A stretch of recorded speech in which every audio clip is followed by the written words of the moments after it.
Hi, I'm Dan Hancock and I'm the Mental Health PT, and I'm really excited to announce the Happy to Health podcast. Hi, I'm Ben Lewis. I'm part of the team here at Happy to Health, and one of our goals of the podcast is to open up and normalise the conversation about mental health as well as physical health. And we want to focus this conversation on what we can do in everyday life to improve our mental and physical health. Hi, I'm Danny Williams, and one thing I'm super excited about is getting a whole range of guests on the podcast that they can share their experiences with us. We can talk all day about mental health and our experiences, but I think getting some really incredible guests, which we've got lined up for this series, is going to be really, really fun. Yeah, really excited. So guys, I hope you're looking forward to this. Please follow us, please subscribe, please share everything, and yeah, really looking forward to the first episode. We'll see you then.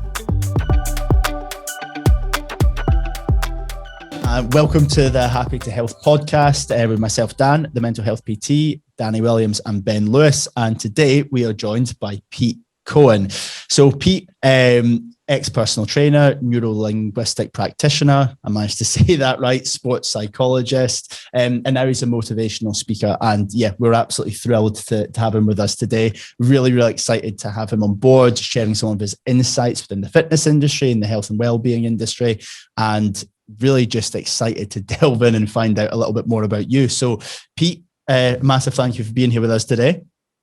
Thank you very much. I'm delighted to be here. You know, sometimes when I start talking, I realize that I'm quite old, but yet I still feel, I still feel like I'm 20, but you know, I'm 51 and I started in the industry in 1989. So none of you were born then, right? Well, I was 88, but I am the oldest out of the three of us. So. Yeah, Pete, we're going to make you feel young today. That's the whole. That's the purpose of today. We're going to make you feel young. So, for anyone listening who is aware or isn't aware of your work, can you give us in 60 seconds? I know this isn't the best time frame. 60 seconds, a little bit of a debrief on you, your life, and what's led you to where you are now. Okay, so I was at school. I hated school. I left school with one GCSE. I somehow bluffed my way into university. I've got 3 degrees. My first degree was in sports science. Then I did a degree in sports psychology. I became a personal trainer. I had a very successful weight loss program that was bought by Bupa in 2003 for 2.4 million. It was a program that was based on behavioral change. I've written 20 books. I was on GMTV for about 10 years. I've had 2 of my own TV programs. I've worked with world and Olympic champions of sport. I worked with the Arsenal football team for 2 years, which was very difficult because I don't support them. I worked with Ronnie O'Sullivan for 2 years, which was very interesting and also fascinating. And I love helping people move beyond their self-imposed limitations. So yeah. Not much then. You've not been up to much. No. I feel very bad about my career. Well, you know, the funny thing is about all of that is I sometimes recently, I must admit, I've been reflecting on it a bit and think, God, I have done a lot of things, but I know this sounds like a cliche. I don't really like talking about it because to me, it's over. It's like, it's what I'm going to do. That's what excites me. And then having the opportunity to talk to you, you know, on what you've done, it's like, wow, this is the real deal, you know, and I'm really think, wow, this has to be big. And I will do whatever I can to, you know, to help you, not just with the podcast, but also with this qualification that you've now created. Because when you become a personal trainer, you know, you leave and you might know about exercise, but you don't know about how to run a business, and you don't actually know how to help people change the way they think. And ultimately, I mean, I'm sure we'll delve into that subject, but yeah, I'm very, very passionate about mental health. So. Yeah. Thank you, mate. We appreciate that. And I think, that will lead on to nicely about some of the topics that we are going to cover today. So you mentioned our award, which is the award in mental health and exercise coaching. So we coach up fitness professionals in order to improve people's mental health through exercise, which is something that is so obvious, but it's been neglected massively within the industry up until now. And I think what will be great is, let's dive into a little bit of your background, but let's do exactly what you said. After doing that, let's think about what the future is. Let's think about how we can use all of our mutual experience to start making a positive change going forward. So I'd like to kick us off speaking about this program that you sold to Bupa, because one of the main things you mentioned was behavioral change. And when we discuss mental health is human behavioral psychology. It is mindset. It is having overall awareness of our emotions and our feelings. And when it comes to nutrition, fat loss, in my opinion, it'll be interesting to hear your take. It's got nothing to do with nutrition and fat loss. Yeah, it does, but it's human behavior. That's what it comes down to. So we're really keen to hear a little bit more about that, how it started, how it went, and the deal with Bupa and lessons that you learned from it. Well, there's so much in there. So when you're dealing with human behavior, it's quite complex. The human mind is a very funny place. It's a strange place. It's a complicated place. I think when you start to realize the experience of being yourself, and you're able to kind of step back and look at it as if you're observing it, you put yourself in a position of power, because the human mind does tend to play tricks on us. There's a word in Buddhism called dukkha. In Hinduism, it's called maya, which is this you better watch out, because a wandering mind is a dangerous mind. And just, in answer to your question, look, when I became an instructor, I didn't know what I was doing. I was really enthusiastic. Someone would join a gym, you'd sit them down, you do an assessment with them, which would basically show them that they weren't very fit and they weren't very healthy, got body fat, too much. Design a program for them, show them around the gym, and then you don't see them again. Or maybe you see them a couple of times and they're just walking around with a card going, I don't know what I'm doing here. They don't identify with themselves being fitter and healthier. And if you don't identify with yourself being fitter and healthier, it's always going to be difficult. And if you're never going to really like it, so you'll probably give up. What I didn't realize, it took me years to work this out, is no one knew what they wanted. Nobody knew what they wanted. They all knew what they didn't want. They all knew what the problem was. And you've heard the expression, you get what you focus on. I think that's true. And I don't think you get what you want. You get who you are, and you are who you are. And if you don't change who you are from here, don't expect anything else to change. That's quite I don't know whether it's a simplistic way of looking at it, but what gets people to join a gym in the first place is pain and discomfort. In my generation, I was dealing more with like 40, 50 plus people. I think maybe now I wasn't dealing with young people were not joining gyms back in those days. People in their early 20s that weren't joining the gym, right? But now they are. So the whole thing has changed. So I don't know. I'd be interested to hear from you guys just in terms of, what does it take for someone to succeed in becoming fit and healthy? And yeah, I think you touched on it for a second there about identifying with who you want to be. I think that's probably one of the best ways to make a training regime or a nutrition plan sustainable and last a while. You identify as that version of yourself that you're aspiring to be, rather than just, I hate the way I look. I don't like what I see in the mirror. Just repeating that messaging to yourself. From a psychological standpoint, you can probably back that up. It's probably not a sustainable way to keep up a training program or a nutrition plan. But if you're identifying with a future version of yourself that you want to exist, and coupling that with a decent program and a decent nutrition plan, you're probably going to last much longer at it and probably going to reap the rewards. I don't hear many young people. Sorry, Danny, how old are you, if you don't mind me asking? 24. Right, so I am old enough to be your father, because I'm 51, and I don't hear too many young people use that type of language around the identity piece. I'd love to actually ask all of you around the comparison piece, because you've grown up in an era of massive comparison and envy. So people look at what other people are like and think, well, I want to be like that person. And which I don't know how healthy that is. I don't know how healthy social comparison is. But let me ask you, because otherwise we could go down another road. But I'd love to just hear from you guys, so I can learn, how much of that is apparent and is responsible for people's health, issues with their mental health. Yeah, it's huge. We've literally just done a mini podcast on this, and it's massive at the moment. It does stem from that lack of identity. When I was younger, I thought I wasn't the manliest man in the world. Therefore, I thought, right, what can I do to be more of a man? Go to the gym, bulk up. All that did was end up pushing me away from that, because I was chasing this thing that wasn't actually truly valuable to me. And I was trying to, find my identity through that, rather trying to be someone else. And the more I tried to be someone else, it just pushed me further away from who I actually was and finding who I was. And when it comes to social media, this is one of the main things that is the cause of poor mental health. So it's very important for anyone listening. There's a difference between mental illness and poor mental health. Everyone will suffer from circumstantial, temporary poor mental health. And a lot of it now is to do with what we're digesting, and it's digitally, who we surround, the friendships that we surround ourselves with, our environment at home, and our lifestyle. And that is one of the main causes of poor mental health at the moment. And social media massively plays a part in that. And I think the other guys will agree.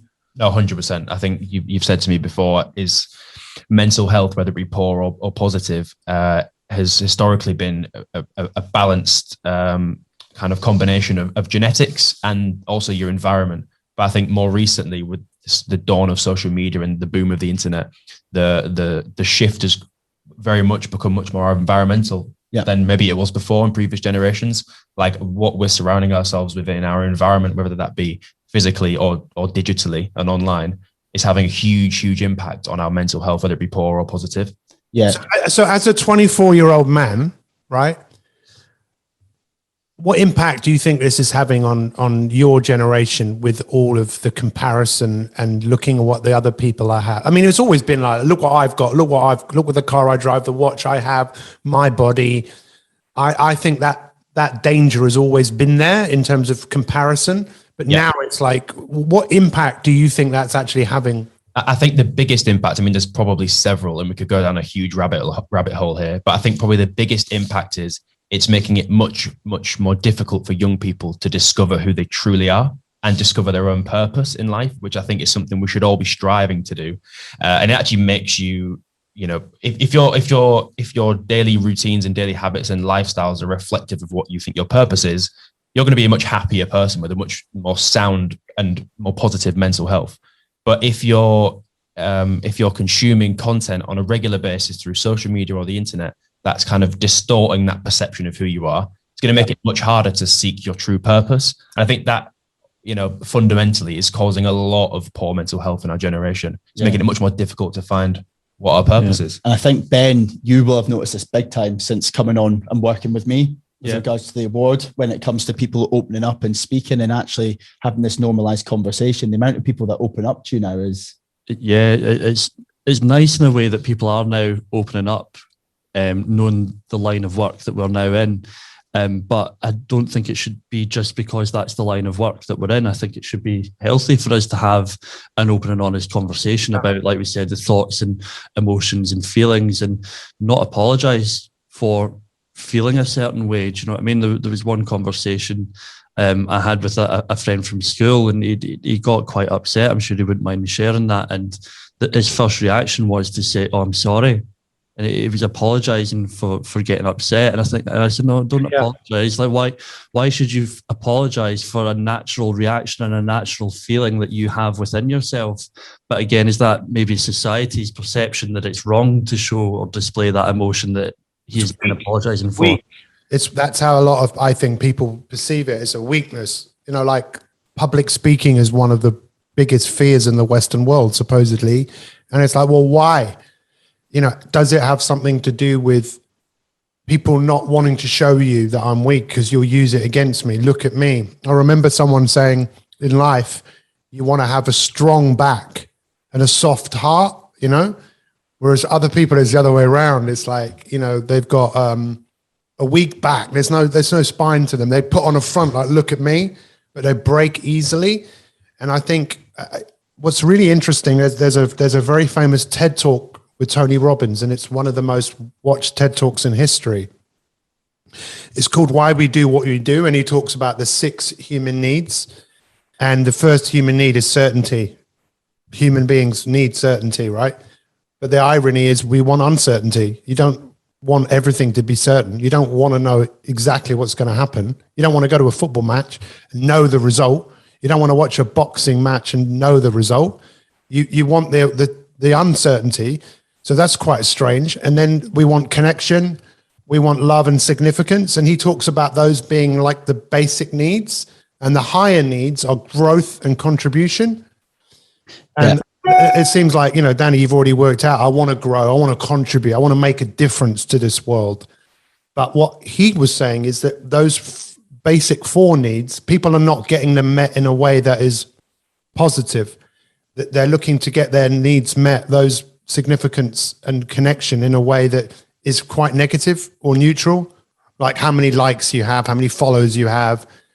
That's not where it's at. I think you've obviously already got to an age, and I'm sure, Danny, you have as well, and Ben, you have as well, in terms of, we just want to contribute. We want to make a difference.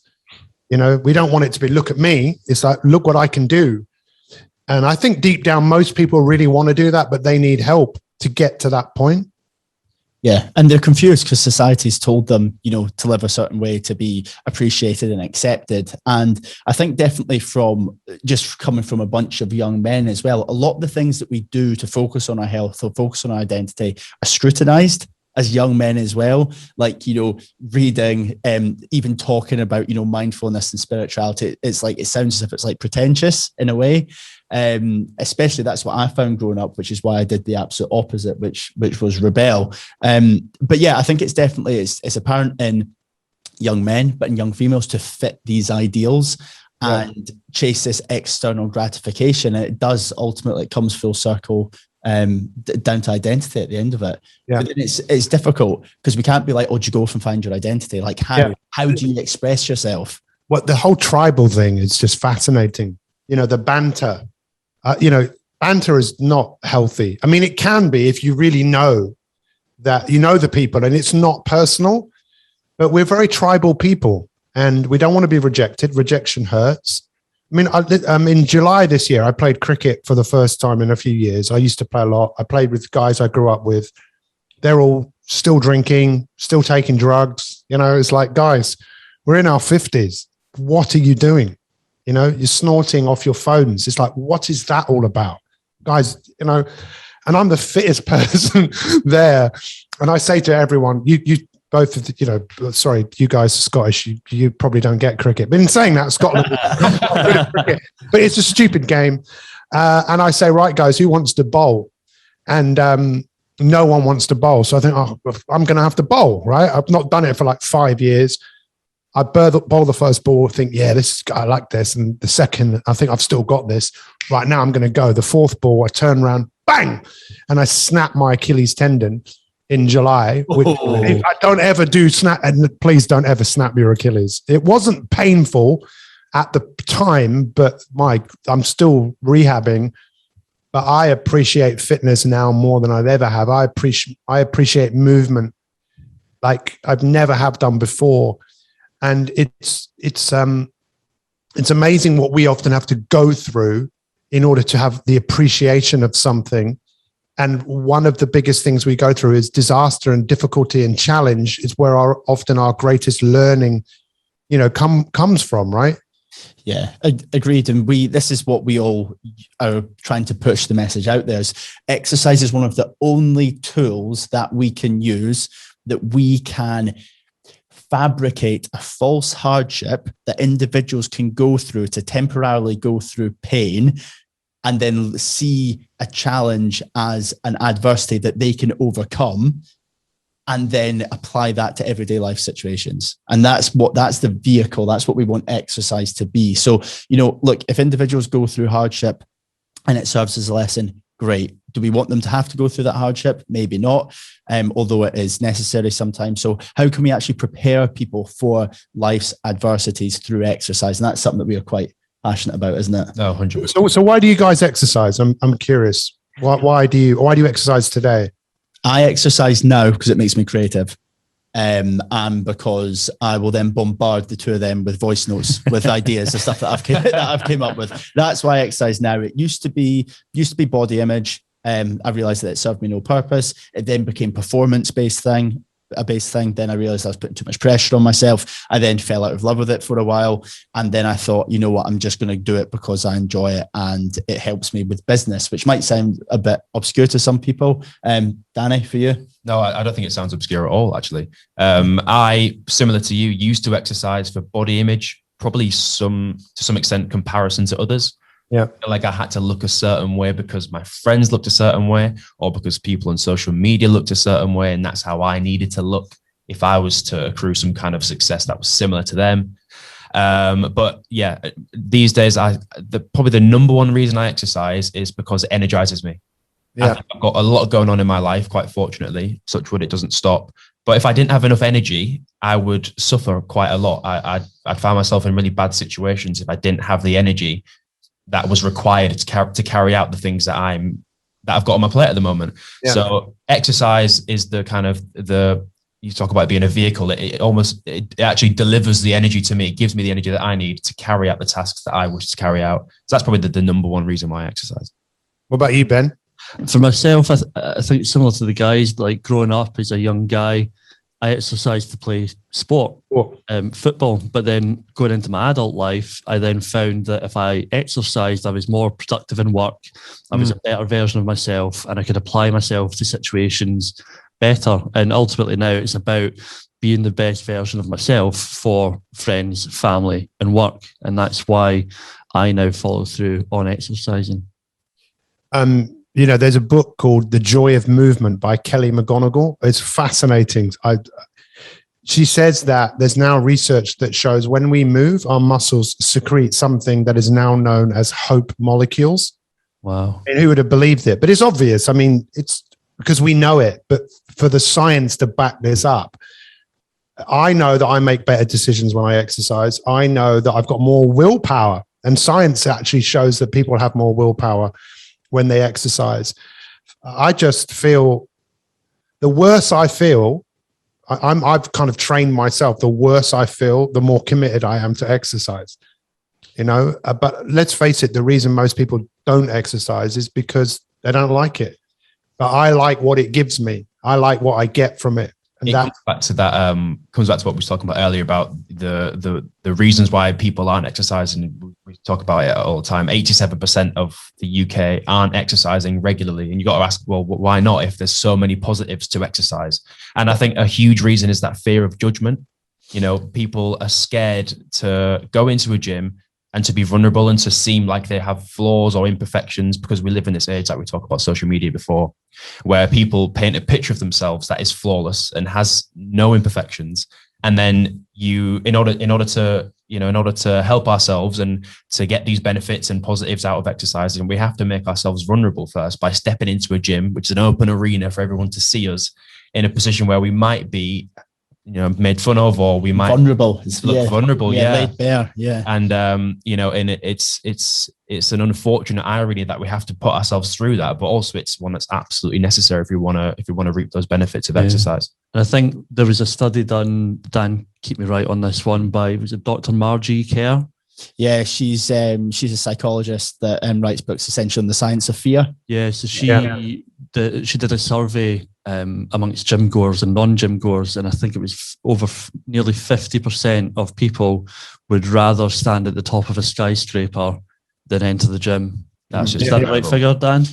No, but it was 50% of non-gym goers don't go because they're scared. And I think it was closer, it was like 18%. But the main reasons were it was fear of being judged, fear of not knowing what to do, feeling of looking stupid in front of others. But then some of the main ones, which are really interesting, is scared of approaching staff members or scared of approaching other people asking for help. So it comes full circle back to this education of people don't know what to do in the gym, but they aren't going in with the right motives or incentives because they don't know what they actually want, which is like I said, it comes back to what you said. People don't know what they want.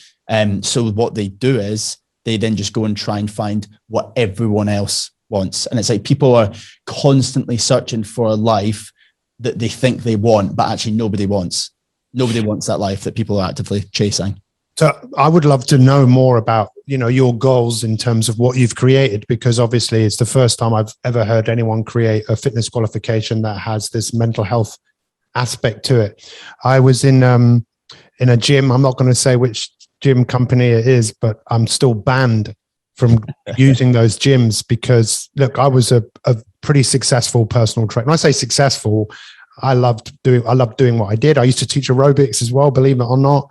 And I was in a gym and I I look at trainers all the time because I'm just thinking, mate, what are you doing? In terms of, you're just so unenthusiastic. You're not looking, you're not engaging.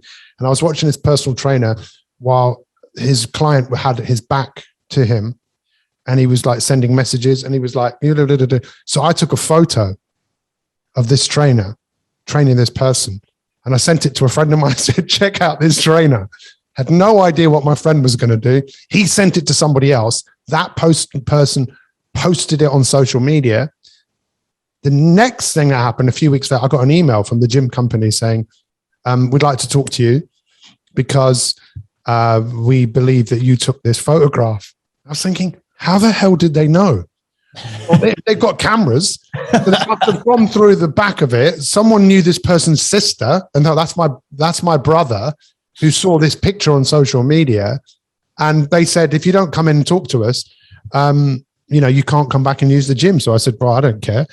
What was fascinating to me was just about trainers and how so many trainers become, take on that role because I don't know, but, rather than doing it because they genuinely want to help people. And everything should start with movement. I believe if you want to change your psychology, the best way to do it is movement.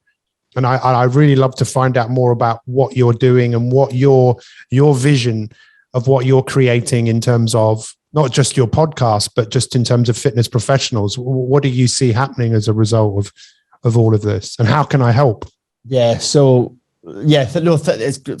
It's a good opportunity for us to talk about it as well. So essentially, 90% of personal trainers leave the industry within their first year. That number stays between 80 to 90% every single year. So a lot of it, it's because we're not taught business and that type of stuff, but it's to do with these interpersonal skills and the reasons that these personal trainers, like you've said, are getting into the industry in the first place. A lot of the time, they are seeking validation through their body image. They then seek that validation through exercise. They then realize I can exercise. Then they think I can go off and help other people in the exact same way that a lot of therapists or people in the mental health space will go off and be therapists because they want to help themselves first, as opposed to helping other people, without then realizing that actually they're the most at-risk people. And it's the exact same thing with personal trainers. So this is massive turnover rate. We've obviously identified that, and we've identified that some of the key things that we can focus on is totally transforming what it means to exercise, transforming that narrative. Exercise is no longer a means to an end to look a certain way. Exercise is now a vehicle that we can use to improve all aspects of our life. So our movement essentially is to, like I said, totally transform what exercise is, get that turnover rate within the industry way down, get people wanting to teach people for the right reasons, and stop having the term personal trainer just as someone who, counts reps, counts sets, gives someone, a squat program. Why don't we make personal trainers a role where we can transform every single aspect of someone's life? Which is why Danny's then came on board, because that was something you've identified before even being in the fitness industry. Yeah, huge thing. It's like, it's one of them, you look at the industry like 20 years ago, which is not a long time. And the only people you would have seen in a gym were like big bodybuilders, and then pretty much no one else set foot in a gym. It's quite an alienated space. And I think some of the values and principles that we see in personal trainers these days are still quite reflective of an outdated system and an outdated way of looking at exercise and training and working out. And I think part of our mission is to redefine what it is to exercise and the reasons why we exercise, and kind of changing the narrative, like Dan said.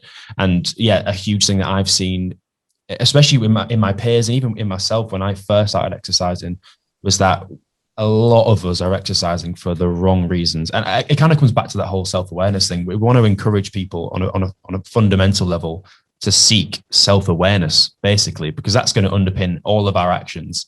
And if we go about our day-to-day lives with a better sense of self-awareness and more of an accurate understanding of who we are, then we're going to decide what program suits us. Do I prefer to work out in an evening or a morning? Do I prefer to train fasted or not fasted? Rather than, he trains fasted, so I'm going to train fasted. He trains at night and loves it, so I'm going to love it. And it's that difference and that shift of intention, which comes from the self-awareness, like I said. So I think that's probably our mission here on the podcast, and also with the award as well. Yeah, because it's I'll pass to Ben as well, because Ben's came from the corporate space, and so Ben is when it comes to business, he's an OG, but when it comes to the fitness realm, this is something that Ben's came into quite recently, so he'll be able to have some key insights on what he's experienced coming into this straight away as well. But the other overall thing that kind of outlines our mission, just to finish on that before I pass to Ben, is that this is endless. It's absolutely endless. So for every personal trainer, they have, let's say, even 30, 40 clients. Every single one of them will have X amount of friends. Every single one of them will have X amount of kids. It isn't just about coaching up the personal trainers to, conduct their business better. It's to do with how they act as people, how they understand their own emotions. They will be able to then relay this to friends, family, work colleagues. And then when it comes to that, the impact that we can have is endless, and it's ongoing, which is really exciting. But yeah, Ben, I think for you coming into the fitness space, I mean, you were fucking shocked, weren't you, by a lot? By many different things, not just this. Go on, tell me what shocked you the most. So joke it is. Not necessarily. I think more along the lines of in the corporate space. I used to be a manager and leader of teams back in the corporate world before I came to work full time with Dan. And my previous employer, there was so much spoken about mental health awareness, employee well-being. Not so much that it was forced down our throat, but it was a regular conversation. Ultimately, in order to look after the employees, either within my team or the teams that I managed, indirectly or directly. So coming into the fitness industry, where there doesn't seem to be that much of a conversation about mental health, really quite shocked me, especially when it's so commonplace in society now to be talking about mental health. So I think that was the main thing that shocked me, was certainly from the coaches we've been working with in the program, is that they know bits about mental health, but they want to understand more about common mental illnesses, what poor mental health is, how that manifests itself, ultimately in order to help their clients better, but then give them the confidence to have an open conversation the way that we are. Like, it's okay to talk about, as we've mentioned before, your thoughts, feelings and emotions.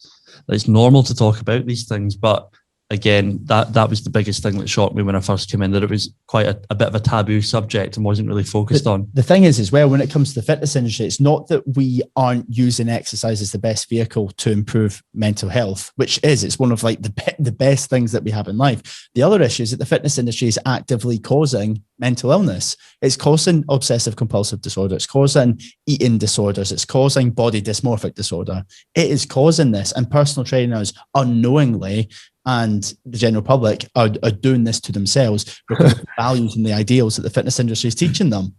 I just had a flashback. I don't know whether you know of a guy called Ulysses. So Ulysses is one of the most. Yeah. So I know him, right? He's got 8 million followers. He's a really nice guy, actually. I've actually met him once in a gym, and really friendly guy. I got a photo with him at the expo. Yeah, well, I have a coffee business, believe it or not, and he's been in that business. And we went to Vegas to what's it called, Muscle Mania, I think. I don't know what it's called, but I've never seen anything like that in my life. I went behind the stage, and what these guys are doing, I mean, you couldn't make it up. I mean, some of them have got their penis in a thing, like we're pumping it up so that honestly, that was nothing. I mean, was it a bodybuilding show? It was a bodybuilding show, right? I don't think you were at a bodybuilding. I'm not joking. I'm not, believe you me, I honestly thought, what a strip club. But I was honestly thinking, what is this? What is actually going on here for these people to go on stage? And then watching them when they finished competing, that what these guys were eating, they would literally go from one extreme to another. Ulysses was pretty good, actually. He lives his life it is constant, rather than this kind of extremes of behavior, which is what we see with a lot of people. But what I really like about what you're doing, because I'm trying to understand, what are you doing? Why are you doing it? Because I'm a coach, right? So I'm obsessed with, okay, where are you? Where do you want to go? Why do you want to go there? What do you need to do to make that happen? And as you were talking, Dan, I really started to see that there's a massive there'll always be that market of people that want to look at the gun show and look at me. But there is another massive market of people that maybe they still want a bit of that, but it's more about, I want to become a better person. I want to be ready to deal with what life is coming at me. One of my heroes is a guy called Joe Disarmer, and it'd be great. I'm sure we could get him on your podcast. So Joe Disarmer is the founder of Spartan Races. Joe is just one of my best friends, right? I love the guy. And when COVID kicked in, you can imagine his business, they've got obstacle races all over the world. And I said, Joe, is there anything I can do for you? You're okay. And he goes, look, Pete, this is why we train. And it just really kind of woke me up to, we need to train so that we can deal with what's coming. It's great to train because you want to be strong and, look good and everything. But I think we need to give people a different perspective of being strong so that you can deal with what's coming, because life is not easy. Life is difficult, but it's a lot easier when you're ready. Yeah. You're ready, and I can see there's a really big market for what you're doing. And I can't believe no one hasn't thought of it before. I did my dissertation on exercise adherence in 1991. And I spoke to 100 people that had stopped coming to the gym at various points, some after a week, some 6 weeks, 6 months, a year. Do you know how many people came back to the gym simply because I called them up and asked them why they stopped coming? Just because I was, I made a difference. I was humane. And I'm sure you're going to help a lot of fitness professionals become more of a humane human being who really cares about the psychology and the physiology and has the tools at their disposal to genuinely help someone get fitter, health mentally and physically. So I'm really excited for what you're doing. I would have definitely have done that course, Thank you. That's all right. I did my fitness instructor course. I did it. I didn't understand what was going on. I was messed up enough in my own head. So just a question, Pete. Is it something that you thought when you was doing because you're a former personal trainer, so when you was doing your qualifications and you was practicing, is it something that you considered, this discussion about mental health and its importance in the industry and its relationship to our physical health? I've recently read a book called Your Body Keeps the Score. I'm not sure if you read that book. Yeah, absolutely. It's a fantastic book, and it really highlights the direct relationship between your physical health and your mental health and what you've been through emotionally, right? And it was a real eye opener for me. And when I did my level 2 and my level 3, it was like alarm bells going off every day when I was learning. I was like, why are we not talking about mental health and psychology? Because it underpins everything. And I'd love to ask you, is it something that you considered because obviously we qualified at much, I'm not trying to highlight our age difference, but I did mine very, very, very recently. You obviously did yours probably before I was born. So is it something you thought of when you was going through that same kind of training phase and you was doing your qualifications, that this is something that needs to be spoken about? Or was it something no one ever It only became apparent to me. I didn't want to reveal to anyone how I felt because I was massively insecure. It took a lot of work that I did for myself to learn to love and appreciate who I am. I was always trying to get people to like and appreciate me. So I'd spent so much of my life. So I had some mental health challenges, and I've worked hard on myself and had help from other people because no one gets to where they want to go alone. And there's a few things that you said. So I only really started to work out that my mum was a serial dieter. So I remember from a very early age, just her going on after diet and never really losing weight and keeping it off. So when I became a personal trainer, I thought, well, hang on, surely the way that people it took me a few years. And that's where I designed a program where it was an 8-week course, and people would predominantly, it was women, there weren't many men that wanted to admit that their relationship with food was an issue. So I created this program, and it basically got bigger and it became very successful, as I alluded to before, in terms of it was bought by a medical insurance company in 2003. But in terms of what you're doing, the body keeps the score. We've all been through trauma in our life. And trauma unresolved keeps appearing. So what if you're the type of trainer and you can help someone navigate through their trauma just by often people being able to speak about it and vocalize it? can be a great way for people to overcome it. And as they're overcoming it, if they're getting fit and healthy at the same time, I think what you're going to do is going to transform so many people's lives. I think it's just, it's like, why didn't anyone think of this before? Thank you. Well, I always joke about it because I'm like, oh, well, I'm glad they haven't because we have, but then I'm not as well, because it's like, it's so obvious, and so many more people could have got the help they needed a lot earlier if this was something that was thought of before. But then, not to take away from what we've done. And I think you've touched on it there. It's massive. It's finding meaning in hardship. And a lot of people run away from hardship, and people run away from risk and run away from adversities. Whereas exercise is a tool to be able to face all of that thing and absolutely understand it and understand it and express ourselves. And we discussed identity earlier. There's no better thing than exercise to learn how to express ourselves. And we did a course the other week. One of the coaches did sports coaching at university, and it's not a Bachelor of Science, it's a Bachelor of Arts. So we need to treat exercise as an art in the same way that we would, dancing or, acting or drama or all those types of things. For me and for us, it falls into the same category as all of those things. So I'd love to know what aspirations you have for this, how you see this. If you were looking back in 10 or 15 years' time, what would you like to see have happened as a result of what you're doing? Yeah, we'll totally transform the health of the world. Totally transform it. And I know that as an absolute certainty that we will do that. Because not just because we believe in it, but because it's so obvious, and it's not just a concept. It is science backed. It is evidence backed. It is backed by social studies as well. And I think it's down to kind of our approach as well, not to, to fucking blow our own trumpets or anything like that. But I feel as if people take themselves too seriously, whereas we're open to the fact we'll make mistakes. We're open to the fact that it's not 100% perfect yet, but we're willing to admit that and take risks that other people wouldn't. But when it comes to that, it's been rolled out all over the UK. We're still only in year one. We've put 160 coaches through it already. That is just going to grow every single year. And now it's kind of down to the exciting stuff, but which is the business stuff, which is where Ben comes in as well. And raising the profile, which is what Danny's going to do as well as helping us teach it. It's now got to the point where it's a tried and tested concept. It works. Now it's business. It's strategy. It's licensing it. It's, getting it out to that wider audience whilst growing our team at the same time. Which is exciting. But I mean, this is why Ben left his corporate job, didn't you? I wouldn't have left my job if I didn't believe in it and be able to see the vision that Dan had and go, yeah, you know what?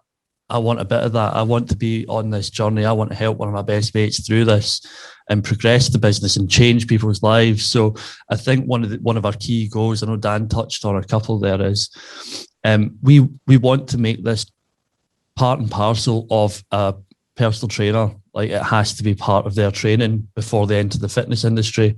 So many of the coaches that we work with every week come up to us and say, I wish I knew this stuff before I started training people. I wish I knew this before I got into the fitness industry, because on reflection, I'm looking back at situations I've been in when I've not handled a situation with a client as well as I could have, now that I know I could have done it better with the methods that we teach on the course. So I think for us, if we can either overhaul the level 2 and the level 3 qualifications for fitness instructors and personal trainers and create our own new one, incorporating what we've got with the practical elements that are current in the level 2 and level 3 qualification, I think that would be massive, is catching people as they enter the industry. And hopefully we can drive that number that Dan mentioned earlier, the 90% that leave the industry, we could drive that number down as well. Yeah, but it's not just... Sorry, go on, Dan. No, I was just going to say it's not just then personal trainers as well. It's sports coaches. Every single sports club in the world needs this. We've got sports therapists and physiotherapists doing this course because they've realized when, football players are injured and they're lying on a table, that's when they're speaking. It's not maybe the sports coach, it's a sports therapist. We've got mental health professionals coming and doing the course as well, because they've realized that, they can advise on the mental health aspect, but imagine if they did it when they were moving, they were exercising. Imagine that informal environment where all of this amazing conversation could come out and it wasn't as strict or formal. But then I think for you, Danny, as well, it's been big for you because, you've got an amazing lifestyle at the moment, and you've obviously identified as something that you want to do, something that you feel so passionate about as well. Yeah, it's a passion. It's a passion, but also it's like a necessity. It's like, how can it not be a passion, if that makes sense? Like, I don't want it to come across like it's something that I care about as like a hobby, or like I find interesting on the side or on weekends. It's like it underpins everything. Like it really is as big as that. And whether you're a PT or whether you're a sports massage therapist or what field you're in, it underpins everything. And when I did the course for the first time, what was it, in July? May. May. I think. Okay, yeah. Way off. I did it in May. And I remember thinking, I can't wait to have conversations with my younger sister after doing this course. It has nothing to do with fitness, just a conversation with my younger sister, because she can benefit from the tools that I've now acquired from this qualification. And I think that speaks volumes about kind of how applicable the content of this qualification is to aspects of life that are outside of exercise and fitness, as well as inside of the fitness industry as well. And that was just like mind blown. Like, this actually is everything. It's not even just fitness and exercise. It's every kind of aspect of life. It's everything. Yeah. When they say it's good to talk, I think it is, obviously, it's like, if there's something inside, you want to get it out, it's better out than in, it's like a fart. You might not want to get it out, but when you get it out, you're going to be like, oh, that was good. I need to get that out of my system. And, I think what you're going to do is, again, it was like so obvious. You think, why hasn't anyone thought of this before? And even if they have, it doesn't matter, because they haven't got the unique situation of the three of you, who have obviously got a vision around all of this. And like I said, if I can help, especially if you ever want to take some of those trainers and then help them become presenters in terms of presenting in audiences to groups of people. I don't know whether you've thought of that. I'll sign up. I'd love to get on that. That would be brilliant. Yeah, because, if you want to be involved in the trainers evolving, I think a lot of trainers would like to evolve to be able to get up in front of a group of people and talk about mental health in a way. Because look, we know that people don't change when we tell them what to do. We know when people change because their perspective changes. They go, oh, I've never thought of it like that. So I'll give you an example. This is how one of the things I've learned, which I think a lot of people I'd be curious as to hear what you think about this. So once upon a time, the mind was the master, right? The master of everything. And it's not the master anymore. The master is the body. The body is the master because the body keeps the score. The body has the feeling. So we have a thought, like whatever that thought might be, the thought then translates into an emotion. The emotion translates into a feeling. So if you were to say, I don't feel like it, then immediately you're going to correlate that into emotions, into feelings. And then the body will then tell you that you were right for having the thought. So then you have the same thought followed by the same feeling. And then before you know it, you're not moving, because the body has become the master, I believe, from the way I look at it.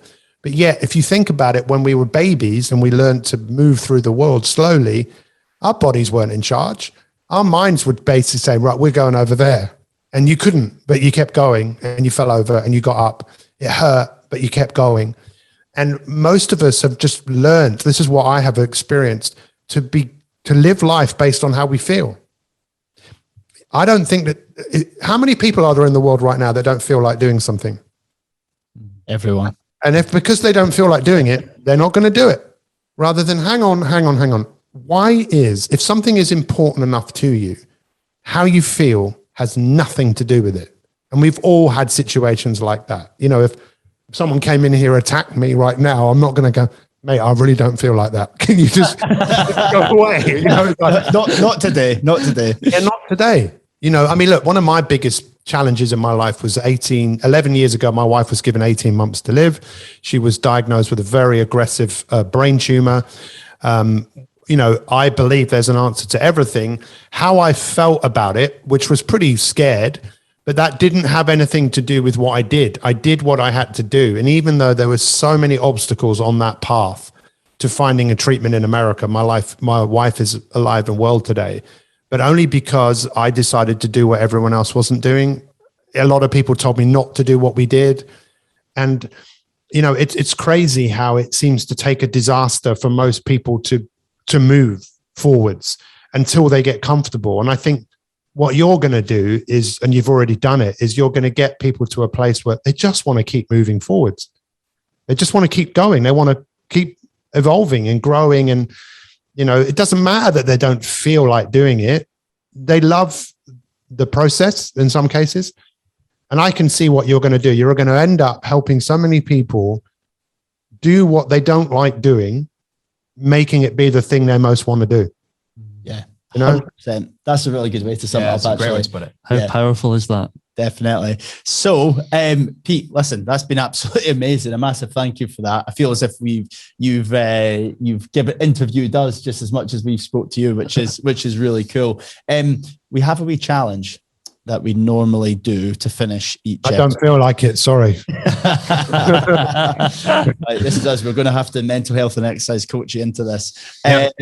We'll just a little bit of fun. We just like to finish off the episodes with this. So yeah, if one of you wants to explain exactly what the challenge is. Yeah. I'll briefly go through the rules. It's a very simple challenge. You will be fine, I'm sure, even if you're not feeling like it. So the challenge is called the H to H challenge. We get all of our guests to do it.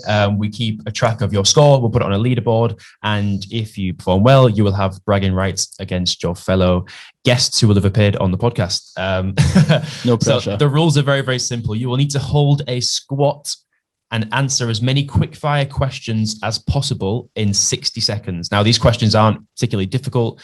They're not designed to make you be guessing and thinking for too long. Should be pretty quick fire. The number of questions you get through will then be recorded on our leaderboard, like I said. And if you can't hold the squat for 60 seconds, your time will stop and the question you finished on will be counted as your final question. Does that make sense, or do you need me to run through anything again? No, that makes sense. But just bear in mind, I have just recovered from Achilles surgery, but it's okay. No excuse. I can do it. Are you okay to carry out this challenge? Yes, definitely, of course.